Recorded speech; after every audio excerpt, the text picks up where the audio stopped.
Good morning प्यारे बच्चों, मैं हूं आपके एजुकेटर पूर्णिमा और हम करेंगे वर्कशीट नंबर 57। सब्जेक्ट आपका हिंदी है, कक्षा आपकी 10वीं है और डेट है 18 नवंबर। कन्यादान कविता, ये कविता हम पढ़ चुके हैं जिसमें एक माँ अपनी बेटी को विदा करते हुए बहुत सारी उसको सीख देती है, बताती है कि आपको आगे जाके क्या क्या करना है। तो ये पुनरावृत्ति है, यानी कि हम पहले ये वर्कशीट पढ़ चुके हैं और बिल्कुल ऐसी ही वर्कशीट थी जिसमें हमने किया था। तो कन्यादान, कवि ऋतुराज। कितना प्रामाणिक था उसका दुख लड़की को दान में देते वक्त, जैसे वह उसकी अंतिम पूंजी हो। लड़की अभी सयानी नहीं थी, अभी इतनी भोली सरल थी कि उसे दुख का आभास तो होता था, लेकिन दुख बाँचना नहीं आता था। पाठिका थी वह धुंधले प्रकाश की, कुछ तुकों और कुछ लयबद्ध पंक्तियों की। माँ ने कहा, पानी में झांककर अपने चेहरे पर मत रीझना, आग रोटियां सेकने के लिए है, जलने के लिए नहीं। वस्त्र और आभूषण शाब्दिक ब्रह्मों की तरह हैं, बंधन है स्त्री के जीवन के। यानी कि माँ ने कहा, लड़की होना पर लड़की जैसा दिखाई मत देना। स्टूडेंट्स, जैसा कि आपको पता है कि अनअकैडमी लार्जेस्ट लर्निंग प्लेटफॉर्म है इंडिया का। तो अभी पूरा साल ऐसा रहा, सिचुएशन ऐसी रही कि आप लोगों की प्रॉपर अच्छी तरीके से पढ़ाई नहीं हो पाई, लेकिन आपके जो एनुअल एग्जाम होंगे वो तो होने हैं। तो अगर आप एक कंसोलिडेटेड फॉर्म में तैयारी करना चाहते हैं तो आप जो इनके नए बैचेस स्टार्ट होते हैं उनमें एनरोल कर सकते हैं। ठीक है, तो जो बैचेस हैं उनकी इन्फॉर्मेशन मैं आपको दे रही हूँ कि जो भी क्लास है आपकी 6 से लेकर 12 तक की, डिफरेंट बैचेस प्रोवाइड किए जाते हैं। उसमें आपको हर सब्जेक्ट वाइज जो है टीचर होता है, तो उनके आपको लाइव और रिकॉर्डेड क्लासेस मिलेंगे और जो क्लासेस होंगी वो टॉप फैकल्टी की होंगी अनअकैडमी की। तो आप अपने घर पे बैठे ही अच्छे से पढ़ाई कर सकते हैं इस चीज़ की। ठीक है, और जो बैच होता है वो हर वीक लॉन्च होता है। ऐसा भी नहीं है कि भाई हम पीछे रह गए, ये बैच तो पहले स्टार्ट हो चुका है। तो जो भी अपकमिंग बैच होता है आप उसमें अपना सब्सक्रिप्शन कर सकते हैं। अगर आप सब्सक्राइब करना चाहें इस चीज़ को, तो जब आप कोर्स को ख़रीदें, तो अगर आप पूर्णिमा 10, ठीक है, मेरे नाम का पूर्णिमा 10 का कोड, प्रोमो कोड अगर डालेंगे तो इस कोड से आपको 10% का डिस्काउंट मिलेगा। ठीक है, तो यहाँ पे देखिए, अब जो टाइमिंग है, जैसे ऐसा होता है कि हो सकता है कि आपके घर में उस टाइम पे फ़ोन या फिर जो भी है अवेलेबल नहीं है, तो आप बैचेस के टाइमिंग भी पहले ही चेक कर सकते हैं कि कौन से टाइम पे कौन सी क्लास होने वाली है। आपकी एक कंसोलिडेटेड फॉर्म में तैयारी हो जाएगी, क्योंकि एनुअल एग्ज़ाम आने वाले हैं। बहुत सारी चीज़ें हम नहीं कर पाए, लेकिन अब थोड़ा सा हम ऑनलाइन प्लेटफॉर्म से फेमिलियर हो चुके हैं। आप लोग भी फेमिलियर हो चुके हो, इतना टाइम से वर्कशीट्स कर रहे हो।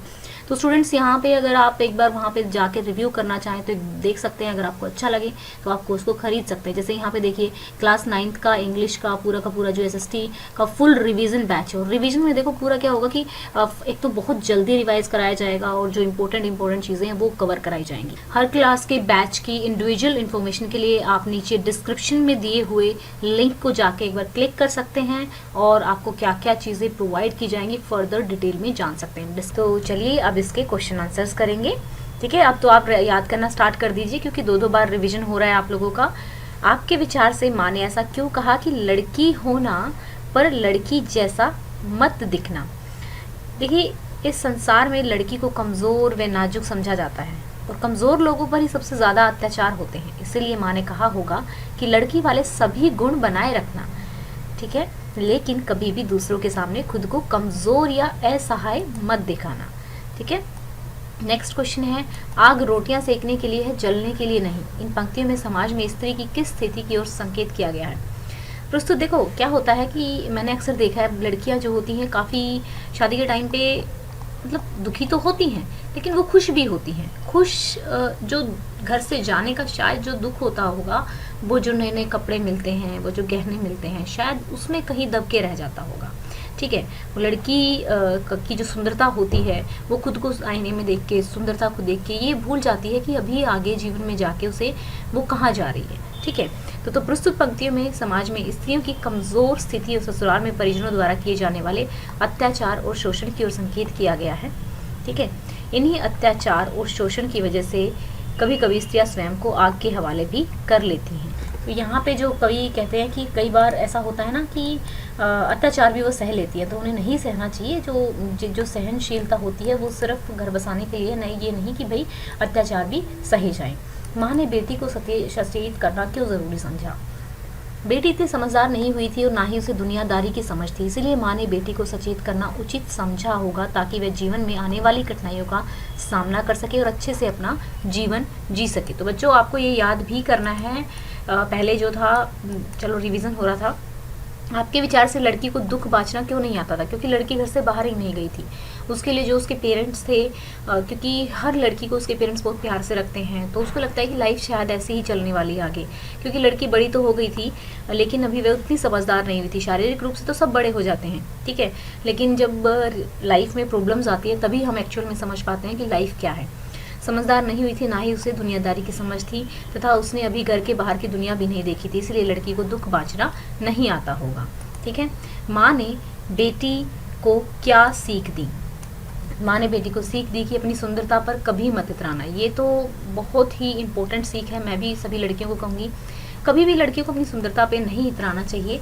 सुंदरता जो होती है वो कुछ ही समय की होती है, शायद 10 साल की भी मुश्किल से, उसके बाद हमारे चेहरे पर झुर्रियाँ आने लग जाती हैं। तो हमें हमेशा हमारे गुणों से लोगों को इम्प्रेस करना चाहिए। ठीक है, सजना संवरना हम लोगों को अच्छा लगता है, लेकिन इतराना कभी नहीं चाहिए। जीवन सुंदरता से नहीं बल्कि अच्छे गुणों से ही सही तरह से चलता है। जिम्मेदारियों को अच्छे से निभाना, लेकिन किसी भी अत्याचार को मत सहना। वस्त्र आभूषणों के मुंह में कभी मत पड़ना, बिल्कुल भी नहीं पड़ना चाहिए। क्योंकि आपके विचार से कवि इन पंक्तियों के माध्यम से क्या कहना चाहते हैं, स्पष्ट कीजिए। पाठिका थी वह धुंधले प्रकाश की कुछ तुर्कों लयबद्ध पंक्ति की। तो यहाँ पे हो जाएगा, लड़की को अभी दुनियादारी की समझ नहीं थी, ना ही उसने घर से बाहर की दुनिया देखी थी। घर से बाहर की दुनिया उसके लिए धुंधले प्रकाश की तरह थी।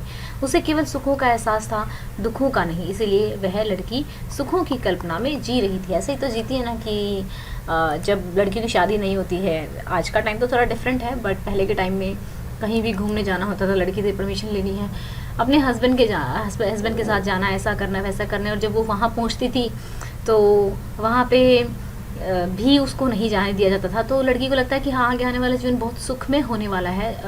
तो इस तरह की कल्पना में नहीं जीना चाहिए, रियलिटी में जीना चाहिए। आज के समय में उम्र के अतिरिक्त लड़की को कब विवाह योग्य माना जाना चाहिए, कल्पना कीजिए, बड़ों से चर्चा कीजिए और लिखिए।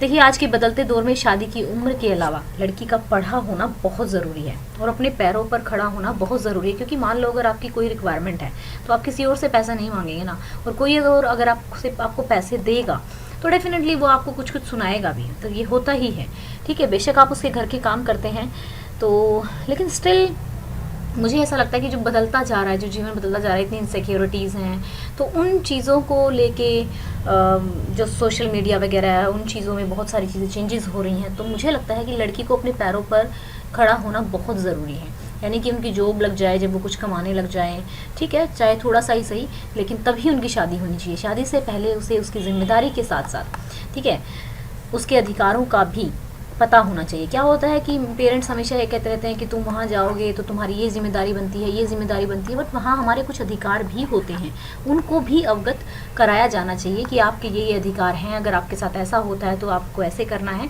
तो इस तरीके से ये गतिविधि, बाकी आप अपने पेरेंट्स से पूछ कर लिख सकते हैं कि आज के टाइम में लड़की को कैसा होना चाहिए, मतलब उसकी शादी किस टाइम पर होनी चाहिए। उम्र तो क्राइटेरिया होना ही नहीं चाहिए कभी भी। ओके स्टूडेंट्स, तो आई होप आपको अच्छे से अब ये चीज़ें याद करनी है, ठीक है। पहले मैं बोलती थी कि सिर्फ समझना है, क्योंकि समझ तो हम चुके हैं, है ना, एक बार हम कर चुके हैं इस वर्कशीट को, तो अभी आपको इनको याद करना स्टार्ट करना है। थोड़े थोड़े से हैं तो याद ज़रूर करेंगे आप, ठीक है। तो इस वीडियो का हम टारगेट रखते हैं 1500 लाइक्स का। Thank you so much for the support and love you are giving me. और प्लीज़ कमेंट करते रहा करो, क्योंकि जब आपके कमेंट पढ़ती हूँ तो अच्छा लगता है, मोटिवेशन मिलता है। और हो सके तो वीडियोस को शेयर ज़रूर करना ताकि हम जल्दी से 100K हो सकें। Thank you, have a nice day, may God bless you.